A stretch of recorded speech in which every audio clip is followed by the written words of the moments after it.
So to kick things off, I do start with kind of the same boring ass question every time. Simple introduction, guys. Little, who you are and a little background on yourselves. Cool. I'm David, the guitar player for Filth. Yeah, that's really about it. I'm Dustin. I do vocals for Filth. I mean, I guess background, we've been playing music for a long time together. Filth is like our main focus, though. Yeah, absolutely. And I think that's kind of where I wanted to start anyway, is you guys have both been in different projects over the years together and kind of in the same scene. What was it like when you decided that Filth was kind of where the primary focus was going to be and that the attention was shifting? I think it was after we dropped the first two singles, then we kind of noticed that people were kind of gravitating towards it a lot more. And then we started having people asking us if we were going to play shows, if we were going to, do the whole thing. And it was like, we were kind of like, yeah, you know what? Let's just see what happens. And then Yeah. so we did, and it, picked up steam pretty quickly. Yeah, I mean, I would definitely say it's picked up steam pretty quickly. Let's talk about some of the bands that you've got to support so far, right? Like you guys have been Filth as a project, if you take out the two COVID years, has only really been a project for like 3 or 4 years, right? And Uh, then like 2018-ish, right? Or 2015, something like that. yeah, 2015 is I think 2015. yeah when we Yeah. dropped the first single, but we really didn't. But it was probably late 2016 or something before we really started doing much. We it was just an internet project at first. Right. Yeah. And then I mean, again, you have, that 2 years, 2.5 years of COVID time to take out of that as well. What was Yeah. it like though? Again, some of the bands that you guys have been able to tour with and open for, you've worked with kind of the legends in the scene already, Hatebreed all the way to the newer stuff with Slaughter to Prevail. What's it like being the young kids, if you will, even though you maybe don't feel like that? Yeah. Go ahead. I mean, it's awesome. Just getting to play with bands that we enjoy listening to. That's the main thing for me. It's Yeah. like got to play with Terror and Hatebreed and that. Like Dolly and Murder, Yeah. Slaughter, the Yeah. Acacia Strain. I mean, we've got to open up for bands that inspired us to do this for years that we've been listening to for a long time. We've got to tour with some really cool bands: Chelsea Grand, Brenda Sacrifice, Angel Maker. We've been out with some awesome bands and stuff on the road. So it's been some really rad experiences for us. Yeah, for sure. And I think within that, obviously it's a learning experience to some degree too, right? Like you guys have been in other projects, but to see such tenured people and how they present themselves and what their fan bases are, how has that kind of affected your mentality of what we want to do with our project and where we want this fan base to grow? Well, it's like you can always learn something from people with different experiences. So just kind of take that and add it to our repertoire, see how people move.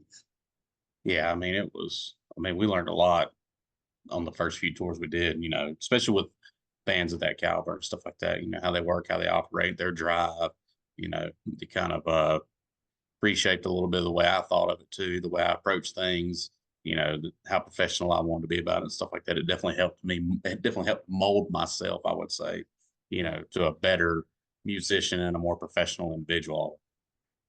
Yeah, I think it's funny you use that word professional, right? Because I think especially in this scene of music, that's not a word that most people associate with it, but like it is being intelligent about kind of how the band is viewed, and like this is a business still, like as gross as that is to say, Oh yeah. because we just want to play music. There's a business and we have to be professionals. It's not just fly by night fuck everybody else thing. Yeah, I mean, you can't Mhm. be an asshole and be late, and be a dick to promoters. And I mean, don't get me wrong, there's some circumstances where things happen where you have to handle Right. things. But I mean, you got to be professional, man. You got to do your job. I mean, and it, sadly, it is a job. If you want to make it and do anything in this other than just being a hobby, you got to be professional, and do it right. At least the best of your ability, I would say. Yeah. Let's talk a little bit about some of that though, because I think there is that maybe misconception or maybe a fear for a lot of bands that they don't want to stand up for themselves when they run into those instances, right? Like you have a shitty promoter that maybe doesn't pay the bill at the end of the night like we know that they're supposed to. Yeah. You know, let's talk a little bit about like trying to stay professional, but also allowing that asshole to come out a little bit and like, no, this is a real deal. Like, this is what we're here for. I mean, we've definitely had a few situations like that where it's gotten pretty tense. I mean, you know, I try to approach them, you know, as calmly as possible at first. Like, hey, man, you know, what's the situation? You know, is there a way you're going to be able to make this work? You know, are you going to be able to, you know, are you going to be able to, you know, send money PayPal or whatever? However, you know, can we make this work? You know, before it becomes a, all right, I'm going to follow. Yeah, you know, before it becomes, I'm gonna follow your ass to the fucking ATM. You're gonna pay us. You know what I mean? Like, Yeah. so we try to go about it the nice way at first, but a lot of times it don't work like that. You know, there's a lot of promoters that have promoted that don't deserve to be in this business because of doing real shitty things. And you know, I mean, at the end of the day, if they do you wrong and they do multiple bands wrong, I mean, blast them online, get them out of it. Yeah. Make sure people know not to work with them.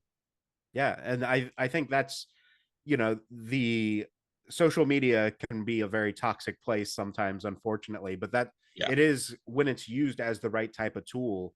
There's no more powerful tool than social media in those types of instances. you're 100% right. I mean, it's hard to be. I mean, it's like Dustin says. I mean, you get into doom scrolling and stuff, and it's terrible. But you know, Yeah. like you said, if it's used in the right manner, it is. I mean, hell, that's how we built this band. You know, Yeah. without it, we would be nowhere. Sadly. Yeah. Yeah. And well, I think even in those instances where like maybe you put a promoter on blast or a venue on blast, like that community is going to look at that and be like, cool, we're not going to go there anymore. You know, Yeah. like we'll just stop supporting them if they're not going to take care of the bands that we want to see.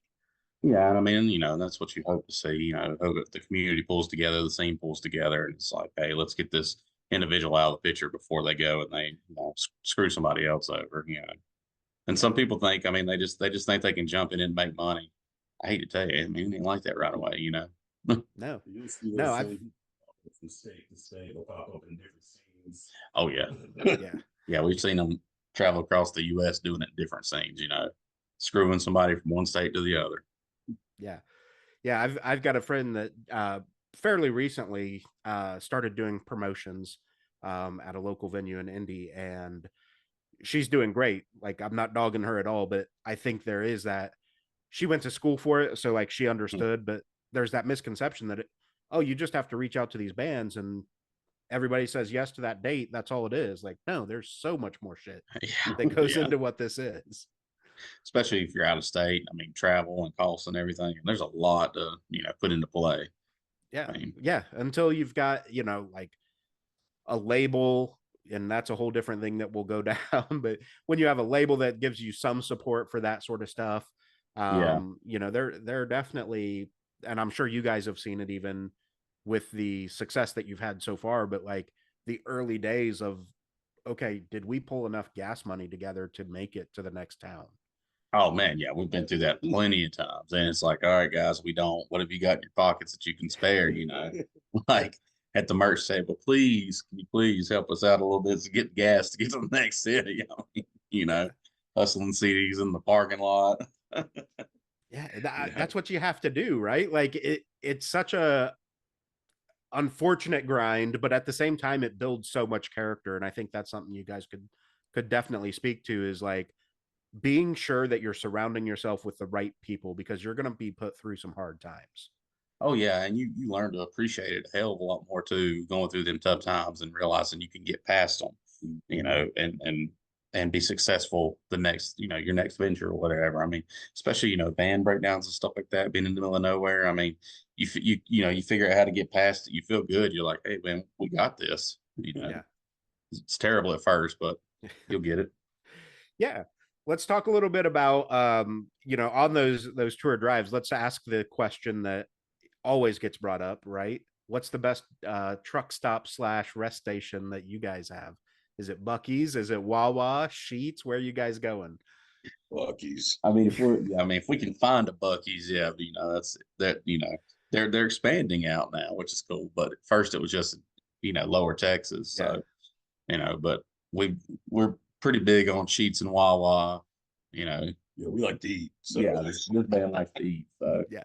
But that's what it's at Loves for me. Yeah, oh Loves yeah. is I'm in the Midwest, so Loves is kind of our thing, right? And I was Yeah. just telling somebody the other day, I went down to Lexington, shot a show, and I was driving home, and I was like, look, if I'm passing a Flying J, a TA, a Pilot, fuck them. If there's a Lowe's nearby, Loves nearby, I'm going to Loves. Like, Oh yeah. Yeah, absolutely. The food's better. I mean, I don't know, all around. And there's usually something open late there. And I love yeah, McDonald's, Arby's, whatever. You can get a good snack, you know. yeah. No, that's exactly how I am, and I think that gets lost on a lot of casual fans too. Is they don't take into consideration that side of the business too, where like you've played a show until 10:30, 11 o'clock at night, then you have loadout and all that shit. If Like, you're lucky. Yeah. yeah. Yeah. So then you're really getting on the road to the next city 1 2 a.m. There Mhm. ain't shit open other than McDonald's. You might catch the tail end of a Wendy's or a Taco Bell Yeah. if you want fast food. Yeah, if you're lucky again. Yeah, you got to be busting ass to get to Taco Bell where it closes. Yeah.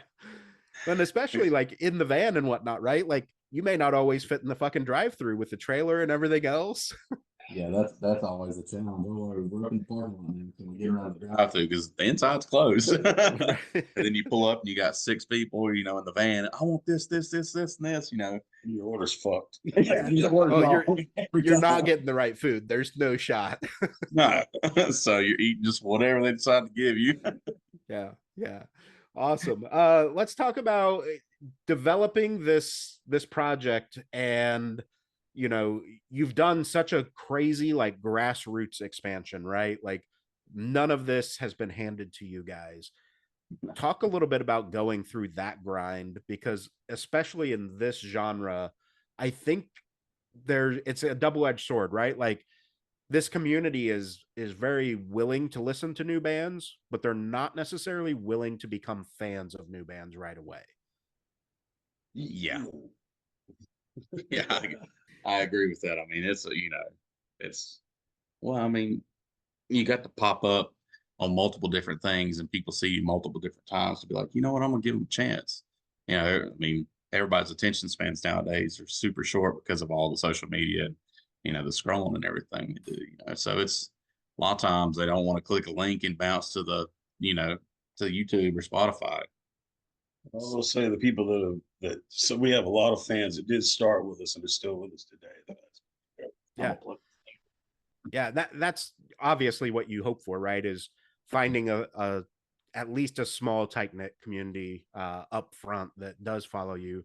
I mean, I'll admit, I found out about you guys via TikTok with your chin check stuff that you guys were doing, and I mean that shit. Like the first time it popped up, I think might have been the Orion Reacts duet that he did with it. Yeah. But yeah, immediately sent it to like 3 of my friends. I'm like, guys, we have to check this shit out. Like, let's deep dive. Hell yeah. I'll have to say, TikTok and Instagram Reels has definitely been like favorable for us, you know, in a sense. I mean, it got us in front of a lot of new people that had never heard of the band. Yeah. Yeah, hell no. I know. I had the app for a year and a half and didn't know what to do with it, and just I've seen some buddies in a band called Heavy Hitter and another band called God Hand, you know, messing around with some stuff. And I reached out to them. I was like, yeah, what are you guys doing? They shared a little info, and then it's like, all right, cool. Let's see what we can do. It helped a lot.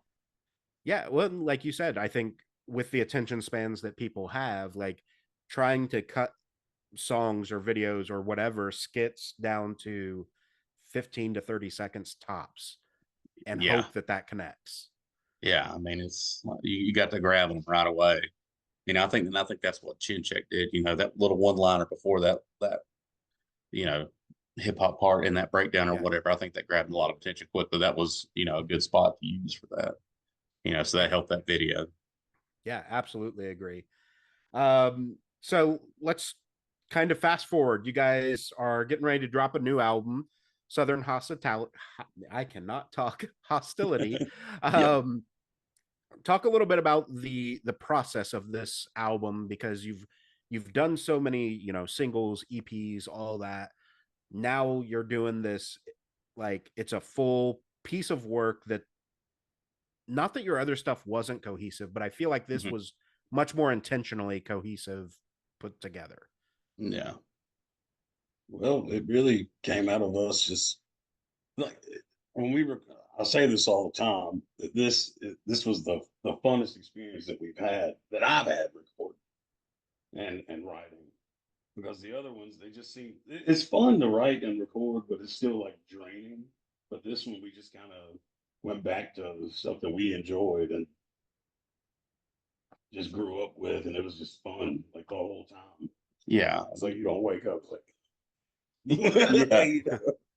We didn't go in with because we went to the studio and wrote with Greg at Chop Harbor Studios. We did everything in studio, so we didn't go in. I had a few riff ideas. He had some lyrics laid out. We kind of had a very very basic idea of, hey, let's, this is kind of what we want to do, but it was more like, let's let's try and dig into some of the stuff that we grew up listening to. Like, I didn't go in it with the intent of, hey, I'm going to write another heavy album to be heavy because that's what we have to do. It was like, hey, let's go in and write a heavy album that, I'm playing some riffs that I was inspired by Wes Borland, Mark Morton, guys that I grew up listening to, stuff like that.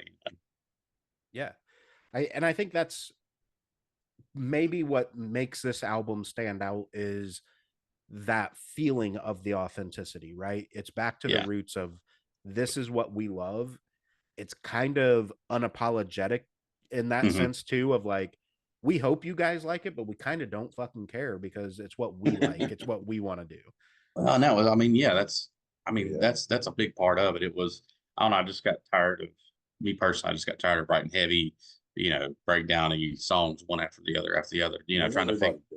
Yeah, and it's draining. It's like, okay, how can I write 10 3.5 minute tracks again, the most heavy thing possible? It's like, I was burnt out. So Yeah. this was more like, hey, let's just go write some heavy, angry shit that, we enjoy. And me and Dustin both, are big fans of hip hop. So it was like, let's just try to teeter some of this in here a little bit and see, what it sounds like. What can we do with it? Yeah. And I think the reception, correct me if I'm wrong, has been really positive on that, where it's like, this is really dope. Like, it's heavy, but there's also the old school hip hop feel to it. There's this, you've got the breakdowns with the raps and the rhymes Yeah. and things. And it's like, oh shit, like, there's, it doesn't feel like it was a forced joining of these genres, and I think that's the important thing. Yeah. I mean, for me, it wasn't forced at all. I mean, and I'd say like Chin Check, but we like the music for Chin Check. I mean, it was the last track of the album that we were writing, and I was like, man, I have a riff idea. I was like, please just bust one more out. I was like, I know it. I already had the riff in my head. We wrote the music in 3 hours.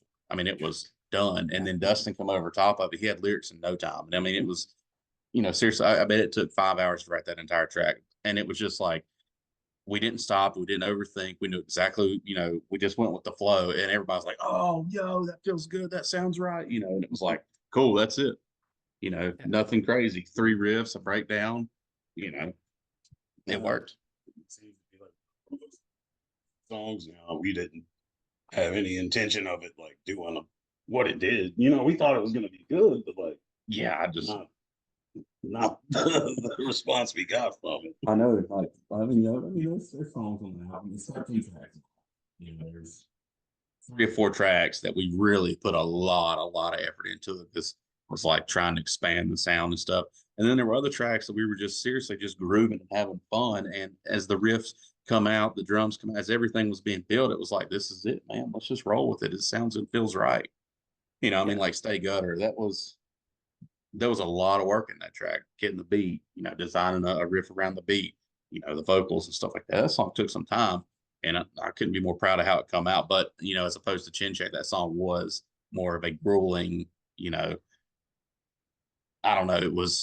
It just took a lot more effort and work. Right. That makes sense. Yeah, for sure. I think, that's something that fans that aren't in bands and kind of don't see behind the curtain don't always understand in that recording process is, there are times where it's the simplest song that comes out the best because like everybody's just feeling it. And I think it goes into as well, like where you don't want it to feel, for lack of a better term, that you were playing with Legos and that you had to build exactly based on that. Yeah. Yeah. I mean, we didn't go in with any, no, like I said, there was no, what's the word I'm looking for? No structures or anything. It was just like, let's just see how this flows, for almost every track on it. And it ended up coming out a lot better that way, I think, than it ever has before. Like the album, The Ignorance, there's the track on there called Parasite. Man, we put a lot of time and effort into that song. I mean, like, 2 or 3 weeks of writing the music for that song, vocals and everything. The video had so much work. I mean, it's like 2 days of work for the video, setting props and everything, shooting stuff. So much work in that song. And it didn't do shit. So, Right. I mean, it was just like, I was so bummed. Yeah. Well, and I think that just goes to show like the what's that cliche? Tell God if you want to know failure, tell God your plans and watch him laugh or whatever. Like we know exactly what we're going to do. We're going to specially craft this thing and then it flops and you're like, well, fuck. We spent a lot of time to do nothing. I mean, seriously. But that song was one of them songs where you sat down, you wrote, you listened, you overthought, you went back, you changed something, you come back at it again a couple days later, you wrote more, you listen, oh God, we got to take that out. It was too much of that. I mean, like I said, this album though, it was a lot of if the riff and the drums, if everything felt right the first time through, it stayed. Yeah. Yeah. Well, and I think that's where obviously learning experiences, right? The more music you put out, the more conscious of those sorts of things you're going to be. Yeah. But I think it also goes to the unsung heroes of your recording, engineers, your mixers, things like that, to step in at some point and be like, hey guys, it's fucking okay. Like, let's just chill and move on to the next one. We'll come back if we have to. Well, and I mean, and that was Greg. He's fucking fantastic to work with. I mean, seriously, he doesn't put any pressure on you. He knows how to push you to do new things and to reach out and stuff like that. But I mean, there's no pressure. It's laid back.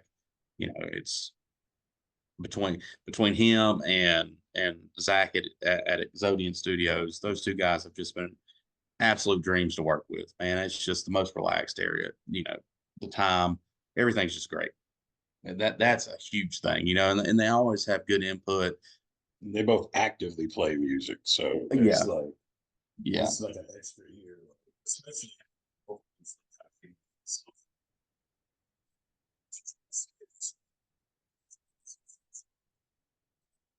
Yeah, it's like holy shit, never even thought about that. Great.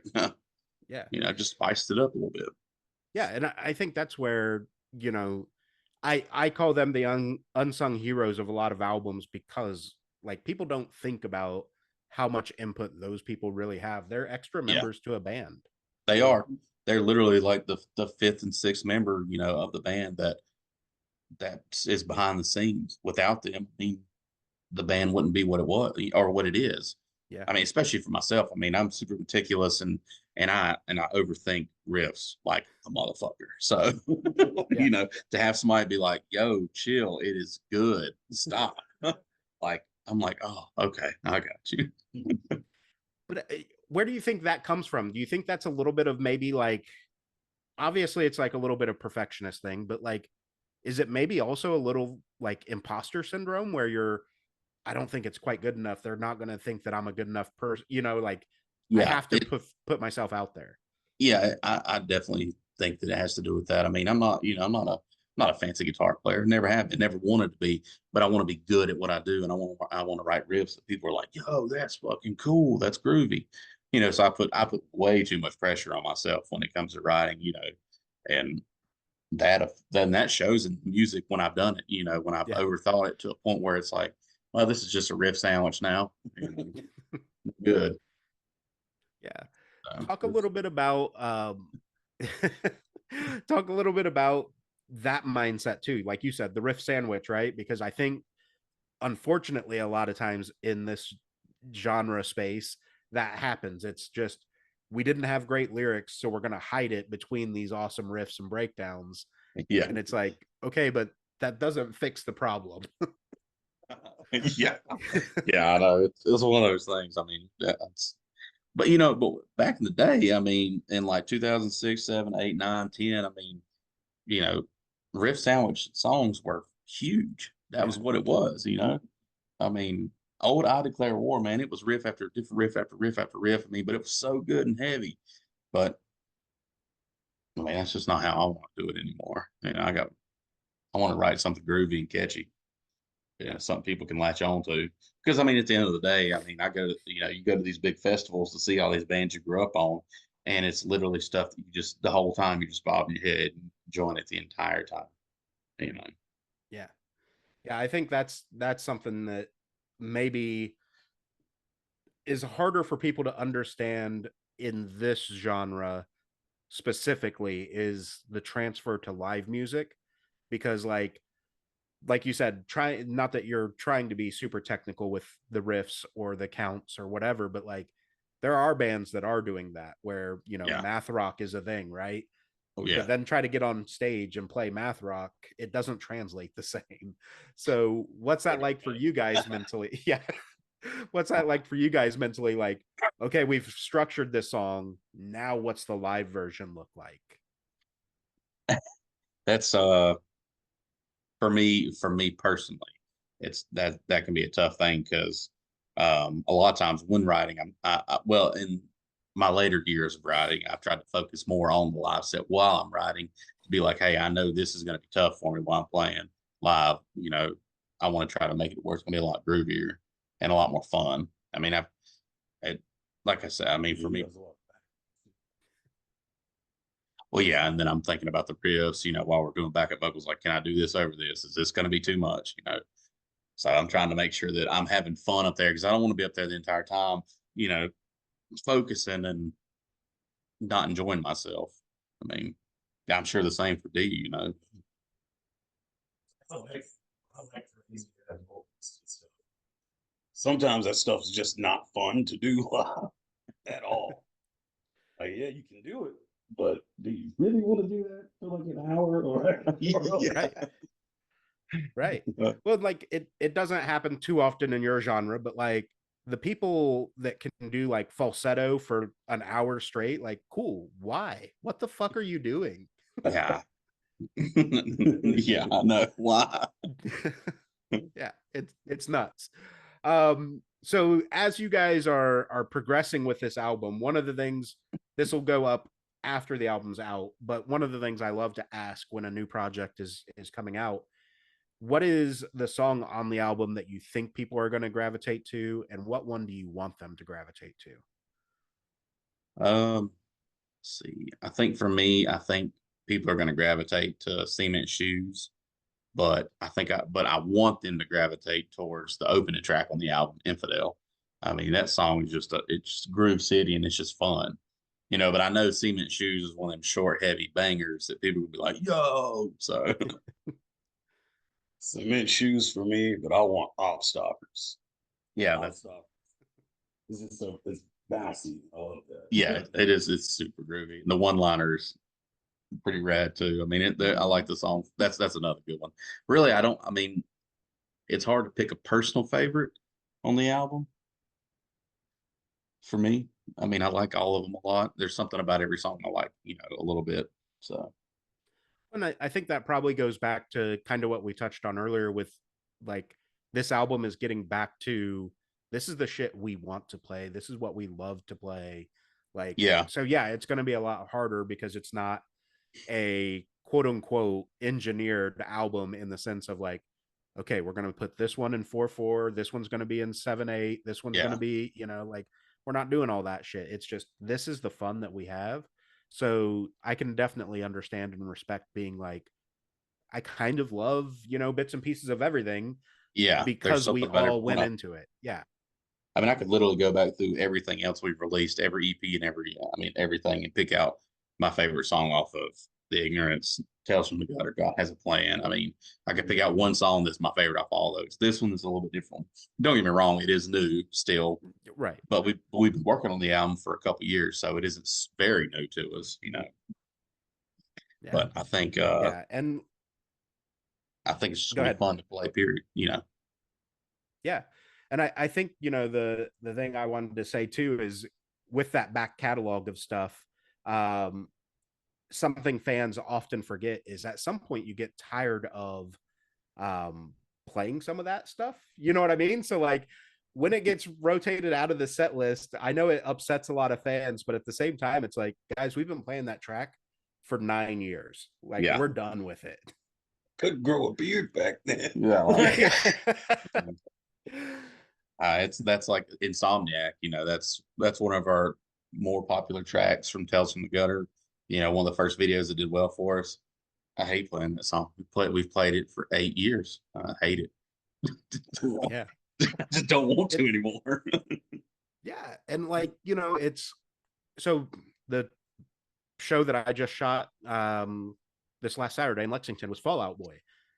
They play, their top hits, obviously. Some of those songs are from like fucking 2003. You can't tell me the guys aren't up there just going, I'm fucking tired of this. Like, why are another night, I gotta do this again. And like at some point it's muscle memory, but at the same time, like you get bored. I want to have fun on stage. There's nothing more fun than being on stage. Yeah, absolutely. I mean, from a fan perspective, they had some slappers back then. Oh yeah, that's fair. Oh yeah. Yeah. Let's talk about that stage presence for you guys. So in this scene, I think there's this really funny thing with the mainstream, even though this alternative and heavier scene is becoming more mainstream. But the misconception is that shows are dangerous, right? God forbid you go to a death metal show, a hardcore show, whatever it is, because you're going to get beat up and all this. Let's talk about how fucking wrong that really is. There's nothing safer than a hardcore or a death metal show. Like the fan bases know what they're doing and how to take care of each other. Yeah, I fully agree. I mean, I've never felt unsafe at a show like this ever. I've been going to shows for fucking 20 years. And you know what you're getting into when you go to. Yeah, I mean, if if you're scared of people moshing, that's cool. Just stand back a little bit. No big deal. They're not there. They're not.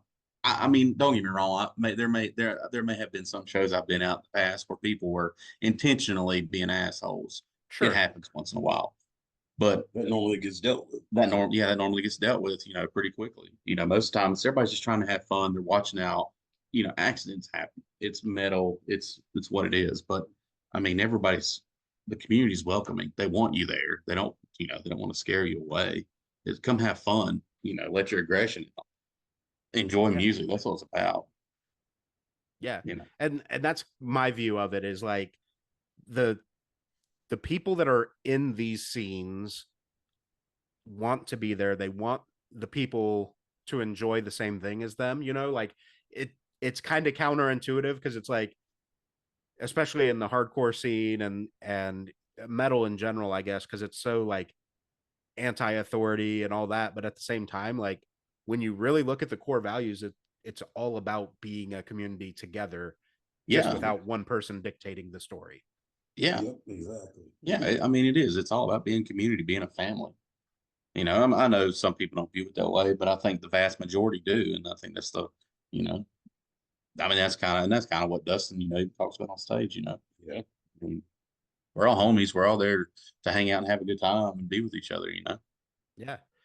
But I think too, I'm 38, so I can remember when I was growing up, one of my aunts absolutely hated the music that I listened to. Absolutely hated it. She was like country and Beatles were her thing, and I'm everything but that, you know. So she often would say though, like if she overheard my music or whatever, like, how can you listen to something that's so angry or so sad or whatever? And I'm like, because it's what I go through, it's what I feel, Yeah. and this makes me not feel like I'm alone in what I'm dealing with. Oh How yeah. important is that for you guys to be conveying that message now? That's huge. I mean, even for me, being the guy that writes the music for Dustin, though, I mean, I can't even imagine. I don't even know how to. I don't even know how to go about that. Like, I mean, that's what music's always been for me. You know, it's like that outlet to make you. You'll hear things that you'll relate to, and like other people are probably going through it, but it's nice to know that somebody else is. And Yeah. to hear Right. that. Yeah. Like you said, you're not alone. You know, there's a lot of songs that I grew up listening to that, I mean, were specific for moments of my life when, I felt a certain way. It was, that was there, Yeah. always there. I always had it, and playing guitar was just another way for me to grow up into it and have another outlet. I mean, I've always loved sports and stuff like that, but I mean, music was like, I don't know, it spoke to me differently, as lame as that may Yeah. sound. No, I think it's necessary to be said that way, because I think, the sports side of it, there's you're a team and everything, but like we lose together, but we still lost. And like Yeah, even if you performed at your best and somebody else cost the game or whatever, like there's still someone else in control. Whereas music, like it's just me with my connection, and I take it however I take it. yeah, yeah. I mean, yeah, I think that's very well said, honestly. I mean, and especially from lyrics stuff. I mean, I see it all the time online. Even with Southern Hostility, there's people all the time. They're like, "Yo, chin check. I had a shit day at work. This song really helped me get through it." Or, I mean, I've seen it for Martyr. I've seen it for Stay Gutter. And a lot of the older stuff that Dustin. The older music, the lyrics were super personal to Dustin. So I mean, you know, people could easily relate to a lot of that stuff. Shit he was going through in life. All that bullshit. Yeah. Let's talk a little bit about that, Dustin. When you're crafting a set of lyrics, whether it's in the heavier mindset or the hip hop mindset, what goes into, for lack of a better way of saying it, like how vulnerable you want to be, how far you're willing to pull back that curtain? Well, I mean that's just my outlet. So like I'll go 100% in on it. Like it doesn't because that is my outlet. Because like it's a weird thing, but you know we're in our 30s, and like we come from a time where it's not always okay To be, you know yeah, yeah. I mean, it's not. It wasn't always okay to not be okay. yeah. It was, yo, you better suck that shit up. You're gonna get beat up for, There's a Right. yeah, you know what I mean? Like, you know, it, and we're from the South, you know, and it's a lot of our fathers and grandfathers and stuff, were raised the same way. So we were always taught to be tough and to not show, you know, feelings and shit like that. So I guess music was a way to get that out. Yeah. And I think that's where, the South, and specifically the part of the Midwest, I'm from Indiana. So like that farm culture was the Yeah. same way, where like, cool, you got hurt, you better rub some dirt in it. We got a job to do. Like you're Yeah. still getting out there after the cattle, you're still doing the stuff. Like there's no days off. Yeah, yeah. I grew up on California. I mean, I understand for sure. It's tough work, and I mean, you fall down, you get up. You got to get it done. So Yeah. it's one of those things. Yeah. I mean, well, and like you guys said too, like especially I think our generation, with us being in our 30s, we're probably the last generation of like truly it's not okay to always not be okay type of that mindset of like it's time to suck it up. I think the Yeah, generation under us is where it started to break that cycle some. So it is hard for us a lot of times, because it's like we do want to be a little bit vulnerable and, admit that we're human. Yeah. But it's also been ingrained in us for generations that Yeah. no. Don't do that. I mean, but I think I heavily agree with you. I think the generation below us has definitely cracked that open, and it's, progressing through younger generations, which is a good thing. Yeah. People need to be able to speak freely about how they feel, or, be okay to go to somebody and talk to somebody about it. Yeah. Yeah, absolutely. And I think, especially at our age, I'm sure you guys are in the same boat. We've all lost people close to us for the wrong fucking reasons. Yeah. And I think that goes back to this community too, where like the reason that we go to these heavy shows to let out all this anger is because of that type of stuff. Like, Oh, this is yeah. the only place that I can truly let everything go. I've said a million times, I am never happier than I am at a concert. Like, that is the place to be. It's a whole different feeling, man. I mean, it's just, well, for the most part, I would say it's a judge-free place. You Yeah. can be yourself. Yeah. Well, you go to work all week, work a shitty 9 to 5, and then it's like the end of the week. It's like you're looking forward to going to that show and seeing all your homies. Yeah, listening to some music, having a good time, and it's it's a whole different world. Yeah, I 100% agree because I'm an insurance agent by day. So the shows are necessary when it comes time to go to shows. So let's talk a little bit about, you guys have some pretty badass tours that are starting. You guys are going out with Heavy Hitter and Coma Waves for basically the rest of the month. What's it like, being able to take friends, if you will? I'm sure you guys have become friends over the years. Link up with friends and be like, hey, let's go put on some of the sickest shows that these kids are going to see. Yeah, like I mean, us and Coma Waves, like Todd, their guitarist, is our videographer. We've known him. Okay, cool. Yeah. Yeah. David managed his band Lourdes way back in the day. Yeah. Yeah, we've been friends for a long time, and he does all of our photography and videography and stuff like that. And the dudes in Heavy Hitter, we played a couple of shows with them back, 5-6 years ago. Good dudes and stuff like that. So it was cool to be able to, the first tour, to be able to pick some friends that we haven't seen in a while and that we can go out with and have a good time with. I mean, and really, honestly, all three of the Southern Hostility tours is always, bands we know, people we've played shows with, good friends and stuff like that, homies and shit. It was, we wanted to not only go out and play good shows, but, have a good time with the people we were out with. Yeah, for sure.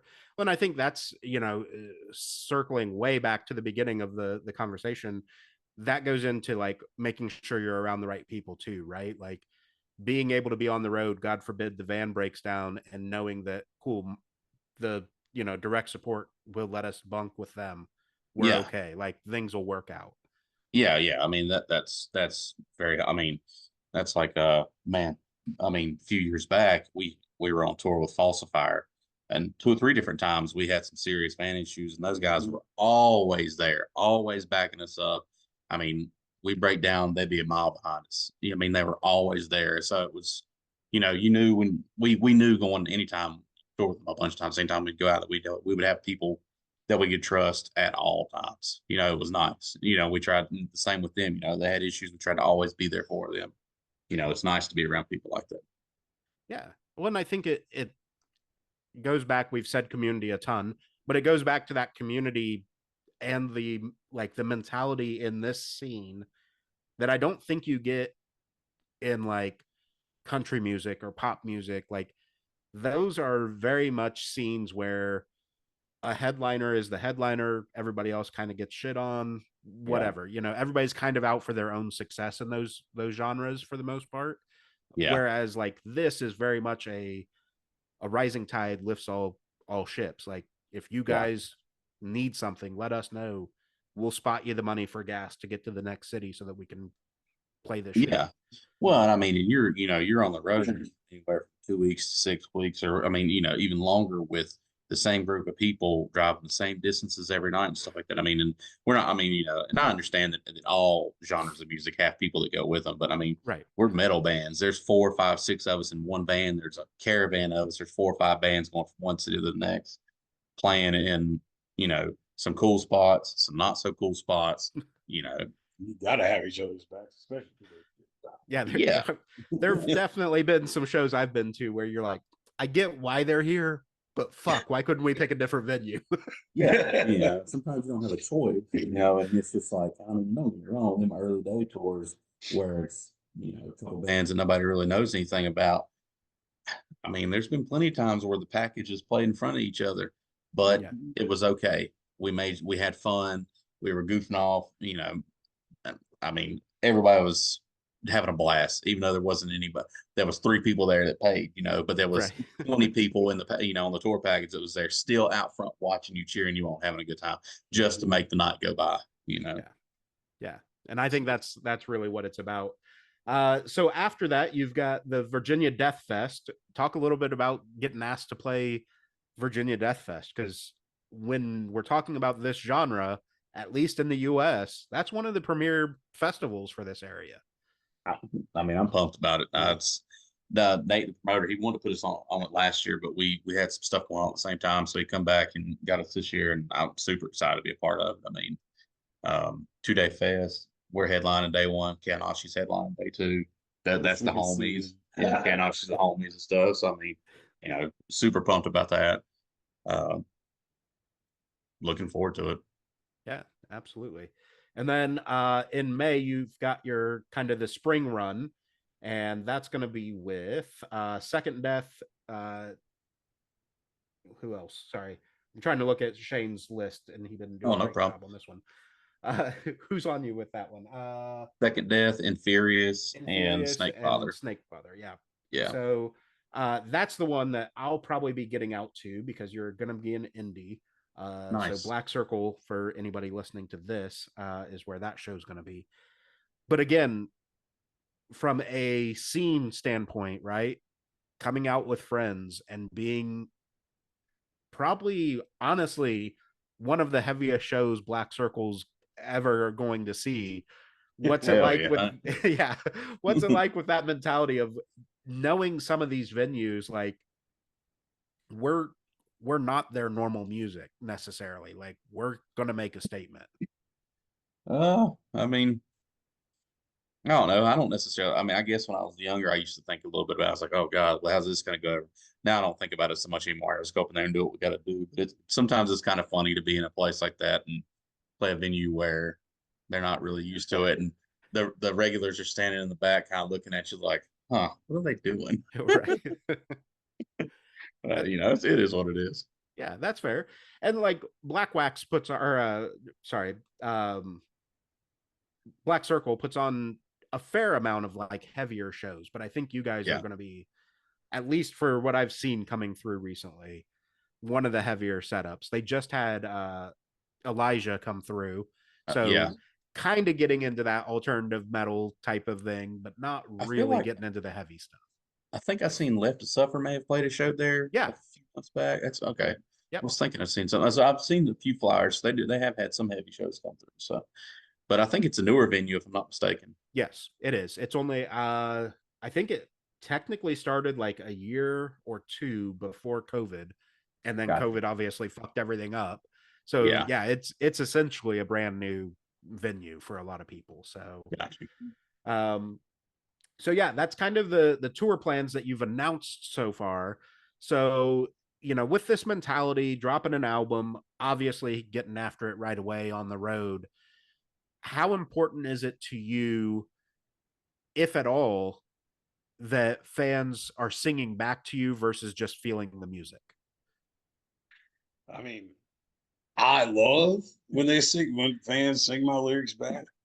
I mean, for me, it's both. It can go either way. If they're having a good time, that lets me have a good time. If they're singing my lyrics, I have a better time. But I mean, as long as people are enjoying it, that's all we care about. Yeah, I mean, just vibing off the crowd, stuff like that. I mean, I'm up there having fun, and I'm sure I'm smiling at some points, laughing at these guys, you know, and stuff. Have fun gorgeous. Yeah. But it is cool though to look out in the crowd, even if it's two people, you know, you see them like, and you know that they know the lyrics. That's a pretty cool feeling to see. It's like, man, okay, these two individuals really dig the music. You know, they took the time to learn it. Yeah. Well, and I think, you know, obviously with the album dropping on the 5th and you guys playing a show that same night, they may not have it all memorized yet. You know, we'll give them a little bit of grace, but yeah. Well, you know, they might have chin check, stay gutter. Yeah, they should have at least the singles memorized by this point, for sure. So kind of as we work our way to the end of this conversation, I refuse to think of better ending questions. So I bought this game called Hot Takes. It's just shitty opinions and whatnot. And we're going to see if you guys agree, disagree, want to expand on them or whatever. So let's go with forks are better than spoons. Disagree.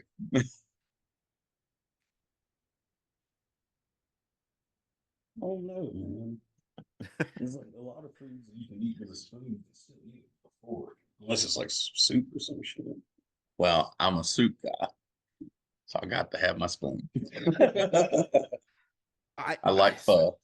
Yeah, I would say spoons are technically more versatile because of that. Like if I need, sure, I guess you could eat ice cream with a fork, but like you fucking look weird, so whatever.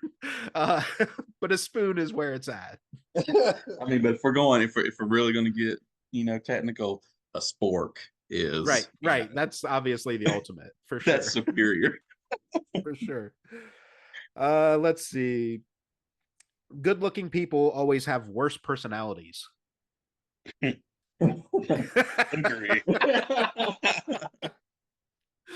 Oh man, I don't know. That's tough. I know, you know. I don't know.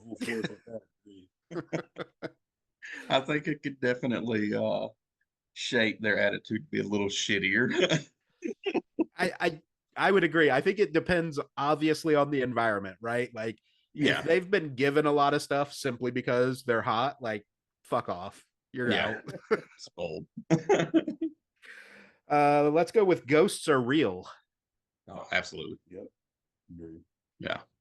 No doubt about it. Aliens are real too, by the way. Yeah.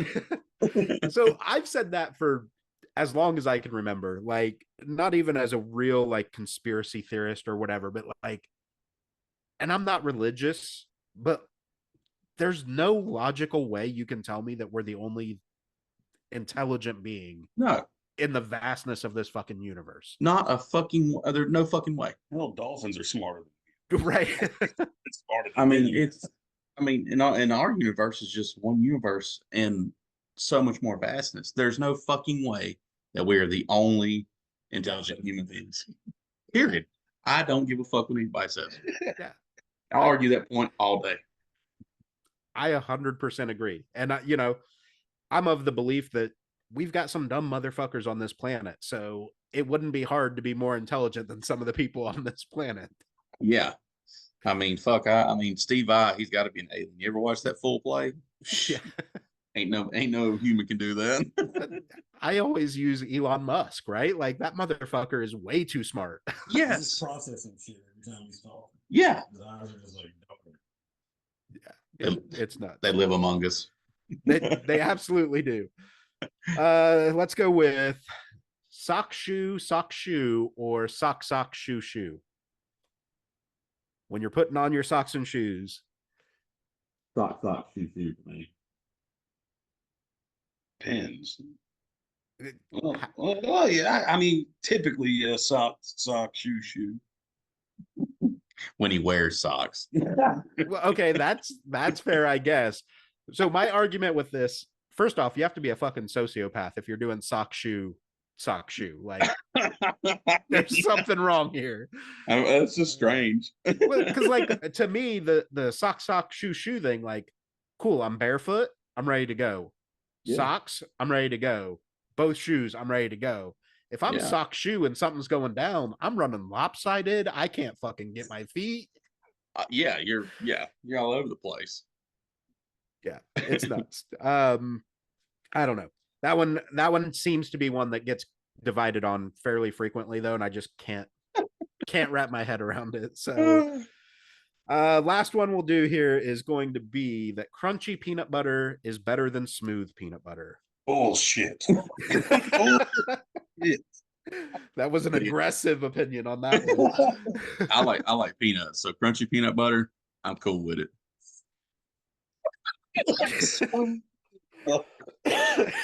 Like it's already going to dry your mouth out. You're going to add to that. I agree. It's smooth peanut butter all day, because if I'm eating a sandwich, right? Yeah. And I bite in and catch a peanut on the corner of a fucking like tooth or something and it scrapes my gums, I'm pissed. I'm done with this. Sandwich ruined. Yeah, like I'm just done with the sandwich. It's over. I'll go find something else to eat. I am a psycho.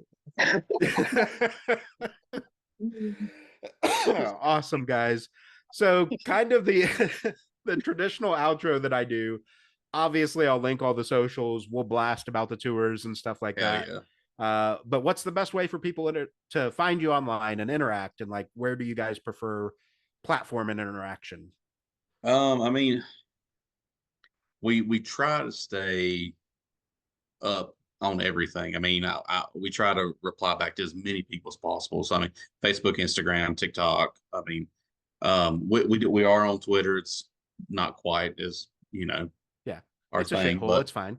yeah, yeah, but you can definitely find us anywhere: Facebook, Instagram, Twitter. I mean, our music's Spotify, YouTube, Apple Music. It's everywhere. And most of the time, if we make a post and you put a comment on there, 8 out of 10 times we're gonna get back to you. And we try like hell to at least get back to everybody. So you can usually find out some information that way. Awesome. So then the last question is going to be for anybody that's thinking about or planning on coming out to these shows. What do you want to tell them? What do you want them to know before they get there? Guard your grill. This is what happens. Oh man, strap on some shoes, pack your car full of people, and come hang out. It's gonna be a damn good time no matter what. I mean, all the bands are good. There's good local support on every show. It's gonna be a fun time. Just come have a good time. Yeah, it'll be worth it. I promise. Even if you have to drive a little bit, get 3-4 people with you, split the gas. I promise you're gonna have a good time. We're gonna have a ton of new merch and stuff like that. It's special to just these tours and shit. Man, just come hang out and have a good time. Yeah, awesome, man. And I'm glad you said the thing about awesome openers, because one of my biggest gripes, this will be the last little rant that we go on, is when people fucking only show up for their favorite band, who's headlining the show and shit. Like, how are you discovering new music? Get out there. There's a reason that band brought these local openers on. Oh yeah. Well, that band was a local band and they had to work their ass off to get to where they are. So that's cool. I respect the hustle and you want to support them. But there's fantastic bands out here that nobody has any idea about. Just show up a little early and catch one. Yeah. People message you. What time do y'all play? Like when the show starts. Yeah, like come on, man. I understand things happen. You can't always make it every show. I get it. You can't be there the whole time. Sure, whatever. But you should fucking try to come and be at a show from front to back, catch every band. Who knows? I mean, your next favorite band is going to be there at some point. Give everybody a chance. Pick a CD up. Definitely. Yeah, I've done that for years. I mean, there's so many good bands out there. But 100% agree. Awesome, guys. Well, I'm looking forward to the album and definitely the tour. So May 23rd in Indianapolis at Black Circle. I'll be hitting Shane up to make sure that we get that arranged, and we'll link up over there. And yeah, absolutely, come hang out. I mean, we're always inside the venue. I mean, we try to hang around the burnt table in the bar, and socialize the entire time, as much as we can. Every once in a while, you need a day off. Somebody lays in the band and needs a day off from people, but we're usually in there hanging out. Yeah, awesome, guys. Well, like I said, I'm looking forward to it. I think that this album is, like we said earlier, it's back to the roots. It's this authenticity that the scene needs, and I think people need, is that authenticity to see themselves in the music again. I think you guys are on the right path to really open some eyes here.